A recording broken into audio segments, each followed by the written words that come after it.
Kaira, Bunga, dan Tio berjalan beriringan di lorong rumah sakit. Langkah mereka bergema pelan di lantai keramik yang mengkilap. Tio berpegangan erat pada lengan Bunga, sesekali melirik ke kiri dan kanan dengan wajah tegang. Tio. Jangan nempel mulu kayak anak kecil pegangan sama emaknya, omel Bunga sambil menepis tangan sahabatnya itu. Tio manyun, lalu mendekat lagi. Yaelah, Bunga, rumah sakitnya sepi gini, berasa kayak lagi uji nyali tahu nggak? Aku takut ada yang nongol dari pojokan. Bunga melipat tangan di dada dan mencibir. Heran, punya belalai tapi nyalinya kayak anak kucing. Mendengar itu, Tio langsung memasang wajah serius. Jangan bawa-bawa belalai gue ya. Belalai aku hidupnya pagi, tapi kalau soal nyali itu lain cerita. Jangan campur aduk dong. Kaira menggeleng, menahan tawa sekaligus kesal. Astaga, kalian berdua. Kalau ribut kayak gini bisa-bisa kita diusir satpam. Ingat, kita kesini untuk menjenguk bukan buat bikin drama. Langkah Kaira tiba-tiba melambat. Matanya tertuju pada sosok wanita parubaya yang duduk di bangku tunggu depan ruangan. Wajahnya kosong, seolah tak berjiwa. Itu adalah Dania. Rambutnya berantakan, wajahnya sembab dengan mata bengkak dan hidung merah karena terlalu banyak menangis. Tio mendekat ke Kaira dan berbisik. Kaira sumpah, mukanya angker banget. Mirip pemain film horor. Bunga dan Kaira langsung menatap Tio tajam bersamaan. Bisa diem gak sih, Tio? Desis mereka. Hampir bersamaan. Kaira menarik napas panjang, lalu mendekat pelan. Nyonya Dania, panggilnya lirih. Dania menoleh, sorot matanya penuh luka. Suaranya bergetar ketika ia bicara. Mau apa kamu kemari? Kalau mau meledek keadaan aku, silakan. Hidup aku sudah hancur. Aku nggak tahu harus bagaimana lagi. Kaira tersenyum tipis, mencoba menenangkan. Boleh saya duduk di sini, Nyonya? Dania tidak menjawab, hanya menganggukkan kepala pelan.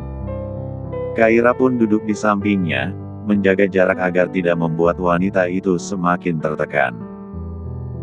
Bunga yang sejak tadi menahan diri, buru-buru merogoh tasnya dan mengeluarkan tisu. Ia menyodorkannya pada Kaira. Nih, Kai. Buat lap air mata sama ingus Nyonya judes itu. Kaira menerima lalu menawarkannya pada Dania. Nyonya, pakai ini dulu. Dania mengambil tisu tersebut dengan tangan bergetar, menutup wajahnya, dan kembali terisak. Suasana menjadi hening. Yang terdengar hanya suara tangis seorang ibu yang sedang putus asa. Kaira menunduk sebentar sebelum bicara. Saya kesini bukan untuk menyakiti ataupun meledek Nyonya. Saya hanya ingin menjenguk Levina, ingin memastikan keadaannya. Dania menoleh cepat, matanya merah menyala. Jangan sok peduli kamu. Jangan berpura-pura baik sama kami. Bunga spontan berdiri, wajahnya penuh amarah. Kaira, sumpah gue pengen banget nyakar tuh muka. Seenaknya nyalahin lo. Tio buru-buru menarik lengan Bunga. Jangan. Jangan bikin ribut di rumah sakit, Bunga. Santai. Kalem. Kaira tetap tenang, meski sorot matanya sedikit meredup. Ia menatap Dania dalam-dalam. Terserah Nyonya mau menilai saya bagaimana. Yang jelas, saya bukan sok peduli, bukan juga datang untuk mengejek. Saya hanya ingin minta maaf, dan memastikan Levina baik-baik saja. Dania menggertakkan gigi, tangisnya pecah lagi. Kaira menundukkan wajah, lalu melanjutkan dengan suara pelan tapi jelas. Malam sebelum Levina kecelakaan, dia menelpon Mas Airlangga. Dia bilang semua ini ulah papanya. Setelah itu saya mendengar suara benturan keras. Dania langsung menatap Kaira dengan mata melebar, tubuhnya sedikit bergetar, seolah tidak percaya apa yang baru saja ia dengar. Dania menyeka air matanya dengan tisu yang sudah lecek, lalu menatap Kaira dengan sorot mata berbeda dari sebelumnya. Tidak lagi hanya marah, tetapi penuh kepedihan. Seandainya saya semalam meminta Airlangga mencari Levina, mungkin anak saya tidak akan seperti ini. Suara Kaira lirih, namun syarat penyesalan. Nyonya, saya benar-benar tidak menyangka akan terjadi seperti ini, ucapnya pelan, nyaris tak terdengar. Dania mengalihkan pandangan, tangannya bergetar menunjuk ke arah bunga. Saat orang Airlangga datang bersama gadis itu saya baru saja menamparkan Levina. Dia baru melakukan tes pack, hasilnya positif. Levina yakin kalau itu anak Lukas. Tapi tak lama setelah itu, dia mendengar Lukas kritis ditabrak seseorang. Levina shock, langsung pergi begitu saja. Lorong rumah sakit yang tadi sunyi mendadak terasa semakin berat dengan kalimat Dania barusan. Kata-kata, bayi itu milik Lukas, seolah menggema di telinga Kaira. Ia sempat menahan napas, dadanya naik turun tak beraturan. Bunga buru-buru menyahut, wajahnya memerah. Nama saya Bunga, Nyonya. Bukan gadis itu. Panik, mana sempat kenalan dulu, kan, sela Tio sambil mengangkat bahu. Kaira spontan menoleh tajam ke arah keduanya. Bisa pada diem gak? Tatapannya menusuk. Bunga dan Tio langsung menutup mulut rapat-rapat, seperti anak sekolah ketahuan berisik saat jam pelajaran. Dania melanjutkan dengan suara bergetar. Saya panik, sampai sore tidak ada kabar Levina. Saya telepon Mario, minta dia cari Levina. Dia bilang akan mencarinya. Ternyata Levina justru kecelakaan dengan mobil Mario. Dan mobilnya tertimpa pria dalam video itu. Ia terisak, suaranya pecah. Saya yakin ini semua ulah Mario. Dia ingin melenyapkan siapa saja yang membuat hidupnya hancur. Ruangan itu mendadak hening. Hanya terdengar detak jam dinding dan helaan napas berat masing-masing orang. Kaira spontan menggenggam tangan Dania erat-erat. Nyonya, kenapa tidak ada keluarga yang menemani Anda di sini? Tanyanya pelan, penuh simpati. Dania menatap kosong, bibirnya gemetar. Hubungan saya dengan keluarga sudah lama renggang sejak Luna meninggal. Tidak ada yang peduli lagi. Sekarang Levina koma, janin dalam perutnya juga gugur. Dokter bilang sekalipun hidup dia bisa lumpuh seumur hidup. Ya Tuhan. Tio spontan bersuara, hidungnya kembang kempis, matanya berlinang. Anak orang lumpuh, bayi orang gugur, cobaan macam apa ini? Ia mengusap air matanya dengan lengan baju, bibirnya komat kamit. Kaira menepuk tangan Dania pelan. Nyonya jangan berhenti berdoa. Tuhan bisa melakukan hal di luar dugaan kita. Selama masih ada harapan, jangan menyerah. Namun ucapan itu semakin menekan dada Dania. Ia menunduk, air matanya menetes tanpa henti. Tapi bagaimana saya harus memberitahu Levina kalau bayi dalam kandungannya sudah tidak ada? Dia begitu yakin itu anak Lukas. Kaira terperanjat. Kata-kata itu menusuk telinganya, membuat bulu kuduknya meremang. Apa? Tante yakin? Suara berat itu tiba-tiba terdengar dari arah belakang. Semua orang sontak menoleh. Lukas. Ia duduk di kursi roda, wajahnya pucat pasi, tubuhnya masih tampak lemah. Bruno berada di belakang, mendorong perlahan kursi roda itu mendekat. Levina hamil anakku. Lukas berucap terbata, sorot matanya bergetar penuh gejolak. Dania terisak dan mengangguk kuat-kuat. Sebelum kecelakaan Levina tes pack. Hasilnya positif. Dia sendiri yang bilang itu anakmu, Lukas. Saya berani bersumpah, bukan Levina yang menyuruh orang menabrakmu. Lukas menutup wajahnya dengan tangan gemetar, suaranya parau. Ya Tuhan. Lalu dengan susah payah ia berkata pada Bruno, dorong aku sampai ke depan kaca itu. Aku ingin melihat dia. Bruno mengangguk dan mendorong kursi roda Lukas pelan-pelan.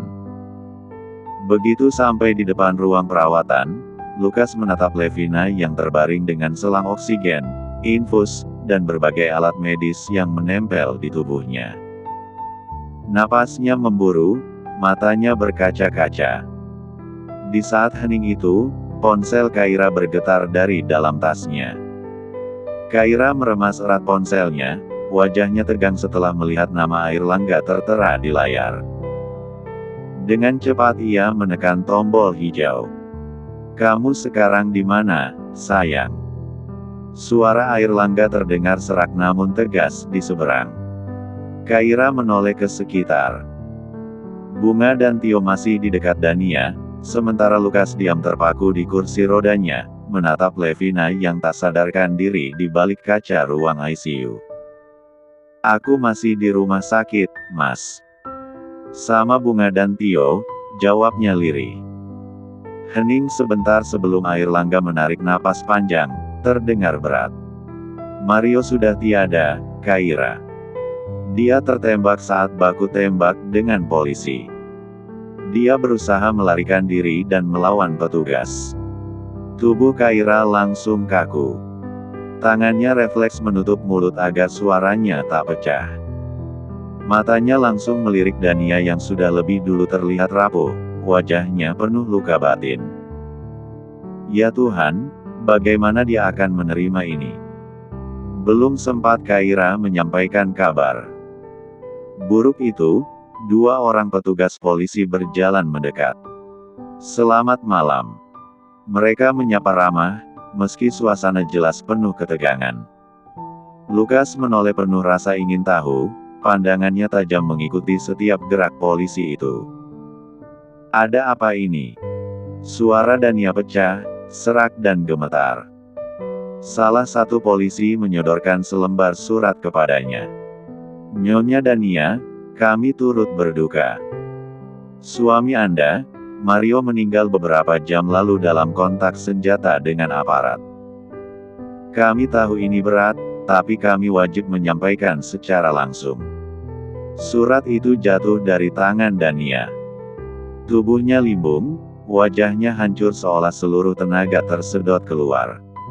Nafasnya tersengal, dada terasa sesak. Nyonya Dania. Kaira cepat meraih tubuh wanita itu, menahan agar tidak jatuh ke lantai. Dania benar-benar pingsan di pelukannya. Perawat. Tolong. Bunga berteriak panik, melambaikan tangan ke arah stasiun jaga. Sementara itu Lukas menggeretakkan gigi. Tangannya mengepal keras hingga buku-bukunya memutih. Tolong jelaskan dengan jelas, kronologinya, katanya dingin namun penuh tekanan. Seorang pria dengan jaket kulit hitam maju, suaranya mantap. Mario adalah dalang di balik semua kekacauan. Dia yang melakukan pembunuhan pada Elvano, mengatur orang yang menabrak pria bernama Lukas, dan menyuruh Malvin mencelakai Tuan Airlangga serta istrinya. Semuanya terhubung pada satu benang merah Mario. Lukas menunduk, pandangannya kembali pada Levina yang terbaring dengan selang dan kabel menempel di tubuhnya. Matanya basah, suara nyaris berbisik. Bangunlah, Levina. Kita perbaiki semuanya. Jangan tinggalkan aku sendirian. Perawat segera datang membawa ranjang dorong. Mereka mengangkat tubuh Dania yang tak sadarkan diri, membawanya ke ruang rawat dengan cepat. Kaira ikut melangkah, tapi sebelum pergi ia sempat menoleh pada Lukas. Aku titip Levina padamu. Aku harus bantu Nyonya Dania. Lukas mengangguk singkat, matanya tetap terpaku pada kaca ICU. Di sisi lain, Tio yang sejak tadi menahan diri akhirnya berbisik pada Bunga. Ngapain juga kita repot ngurusin orang yang udah jelas jahat. Lihat mukanya aja, aku pengen nyekek. Bunga mendengus. Setuju. Gara-gara suaminya yang brengsek itu, Pak Stephen sampai harus dijahit tangannya. Dia fobia darah lagi. Brak. Kaira menghentakkan tangannya ke meja dekatnya. Suara gebrakan itu membuat semua orang tersentak kaget. Kalau masih bawel, aku lempar kalian keluar jendela. Tatapannya menyala penuh ancaman. Serem amatan. Tio dan Bunga langsung saling pandang, mulut mereka kompak terkatup rapat. Mereka tahu Kaira serius.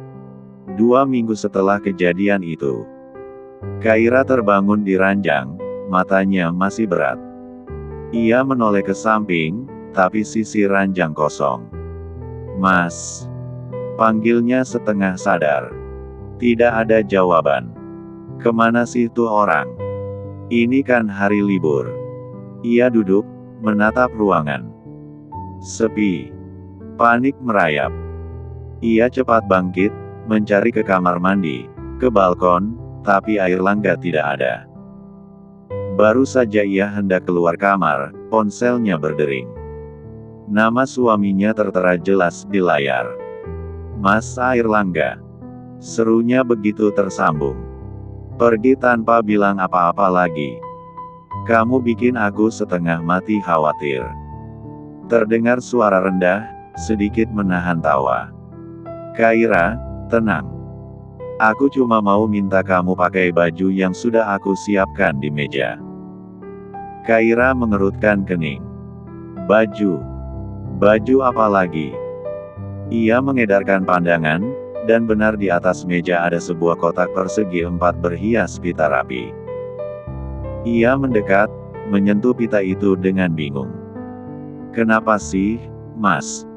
Main rahasia begini. Aku benci kalau kamu tiba-tiba menghilang. Percaya sama aku, jawab Airlangga lembut. Kamu akan tahu setelah tiba. Jangan banyak tanya dulu. Pakai baju itu, Lucky akan mengantarmu. Kaira menggertakkan gigi, masih separuh kesal separuh penasaran. Kalau ternyata ini perang, awas saja, Mas. Di ujung sana Airlangga hanya terkekeh, suaranya menenangkan. Perang terindah yang pernah kamu dapatkan. Kaira mengerutkan kening saat Lucky terus melajukan mobil menuju arah yang sama sekali asing baginya. Jalanan berliku, dengan deretan pepohonan tinggi yang menutupi cahaya sore. Kita mau kemana, Bang? Tanyanya penuh curiga. Pandangannya sesekali bergeser pada pria yang duduk di kursi pengemudi itu. Menuju tempat di mana Tuan Airlangga berada, Non. Lucky tersenyum samar, tidak sedikit pun menoleh. Kaira bersandar pada jendela kaca jalanan yang baru pertama kali dilaluinya membuat dadanya semakin sesak. Jaraknya terasa begitu jauh hingga pikiran Kaira melayang sendiri. Sebenarnya mau kemana sih? Pakai rahasia segala, gerutunya dalam hati. Tak lama, Lucky melirik lewat kaca spion dan berkata, kita sampai, Non. Mobil melambat lalu berhenti tepat di depan gerbang tinggi yang terbuka otomatis. Pemandangan di baliknya membuat Kaira melongo. Mobil-mobil mewah berjejer rapi, halaman luas dengan taman yang dirawat sempurna, dan sebuah rumah besar yang lebih pantas disebut istana. Ini rumah siapa? Tanya Kaira, hampir berbisik. Ini rumah Nyonya Kalista. Ibu dari Nyonya Almira, jelas Lucky sambil membuka pintu mobil untuknya. Kaira masih tertegun. Sebelum sempat melangkah, sosok Airlangga muncul dari pintu besar rumah itu. Pria itu mendekat dengan senyum teduh, lalu mengulurkan tangan bak pangeran yang menjemput putri dongengnya. "Kamu sangat cantik," ucapnya lirih, menatap Kaira seolah dunia berhenti berputar. Kaira berdeham, lalu menunduk sedikit, mencoba menyembunyikan rona panas di pipinya. Riasan yang diberikan Bosumi memang membuat wajahnya flawless, natural tapi tetap elegan.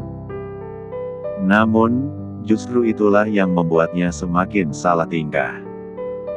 "Mas, kenapa kamu nggak bilang soal ini?" bisik Kaira, nada suaranya setengah geram. Airlangga terkekeh kecil. "Kalau aku memberitahumu lebih dulu, aku yakin kamu akan menolak. Tapi sebenarnya ini ada acara apa? Kenapa banyak mobil bagus? Pasti di dalam banyak tamu dan juga keluarga kamu." Kaira mundur selangkah, suaranya meninggi. "Aku balik aja deh." Airlangga langsung menahan tangannya. "Hari ini Oma ulang tahun. Dia memintaku untuk membawamu dan memperkenalkannya. Di dalam juga ada Mama, Stephen, dan sahabat kamu." Kaira terdiam sejenak. Matanya menyipit penuh curiga. "Bunga juga ada di sini." Airlangga mengangguk pelan. Genggamannya pada tangan Kaira semakin erat. Kaira menarik napas panjang, seolah hendak masuk ke medan perang. "Gimana kalau Oma ternyata nggak suka sama aku? Apalagi di sana pasti ada papa kamu. Aku pulang aja, Mas. Aku nggak mau bikin suasana pesta rusak." Belum sempat Airlangga menjawab, suara lembut terdengar dari arah pintu besar. "Siapa bilang kamu akan merusak suasana pesta?" Kaira menoleh cepat. Seorang wanita berusia lanjut berdiri di sana. Rambutnya yang memutih tersisir rapi, sorot matanya teduh, jauh dari kesan arogan. "Oma," panggil Airlangga. Ia lalu menatap Kaira. "Kenalkan, ini Kaira, istriku." Wanita sepuh itu tersenyum ramah. Kaira menunduk dalam, mencium tangan yang sudah penuh keriput. "Salam kenal, Oma. Saya, Kaira." "Selamat datang, Kaira. Maaf, Oma belum sempat memperkenalkan diri lebih awal. Oma sering mendengar banyak hal tentang kamu dari Sumi," ujar Oma Kalista, menggenggam tangan Kaira dengan hangat. "Ayo, masuk. Oma kenalkan kamu pada keluarga yang lain." "Tapi..." Kaira menoleh gugup pada Airlangga. "Ada aku di sampingmu, jangan takut," ucap Airlangga mantap. Kaira menelan ludah, akhirnya mengikuti langkah Oma Kalista. Begitu melewati pintu besar, ruangan luas. Nan megah menyambut mereka. Lampu kristal bergelantungan, dekorasi pesta ulang tahun tertata elegan, dan aroma makanan menggoda. Orang-orang berbusana glamor bercampur, ada yang asyik mengobrol, ada pula yang sibuk menikmati hidangan. Kaira mengedarkan pandangan. Perasaannya semakin campur aduk melihat semua itu. Ia merasa seperti masuk ke dunia yang bukan miliknya. "Sayang, akhirnya kamu datang." Suara riang terdengar. Nyonya Almira mendekat dengan gaun anggun. Ia langsung mencium pipi Kaira penuh kasih. Di belakangnya, Tuan Giovan berdiri dengan wajah datar, menatap tanpa ekspresi. "Mama nggak salah pilih. Gaun itu cocok untuk kamu. Kamu terlihat sangat cantik," puji Nyonya Almira. Alis Kaira spontan bertaut. "Jadi, gaun ini Mama yang pilih?" tanyanya, matanya mendelik ke arah Airlangga. Airlangga cepat-cepat mengangkat tangan, seolah menyerah. "Aku nggak tahu soal gaun yang bagus." Kaira mendesah panjang, tapi sebelum bisa berkomentar lebih lanjut, suara lantang Oma Kalista memotong. "Giovan, apa kamu tidak mau menyapa istri cucuku?" Nadanya tegas. "Ma, tidak perlu berteriak, sahut Tuan Giovan pelan, namun langkahnya maju. Kaira menunduk canggung saat pria berwajah tegas itu akhirnya berdiri di hadapannya. "Papa minta maaf," katanya singkat. Kaira terdiam. Jantungnya berdebar keras. Ia belum sempat menjawab ketika tiba-tiba perutnya berkontraksi. Kaira menutup mulut dengan tangan. Gelombang mual menyerang begitu cepat. "Kaira, kamu kenapa?" tanya Nyonya Almira panik. Tuan Giovan menatapnya ragu. "Apa papa membuat kamu muak?" tanyanya lirih. Kaira menggeleng cepat, lalu menoleh pada Airlangga dengan wajah pucat. "Mas, antar aku ke kamar mandi sekarang. Aku udah nggak kuat." Airlangga segera meraih pinggang istrinya, membawanya keluar dari kerumunan tamu yang mulai memperhatikan.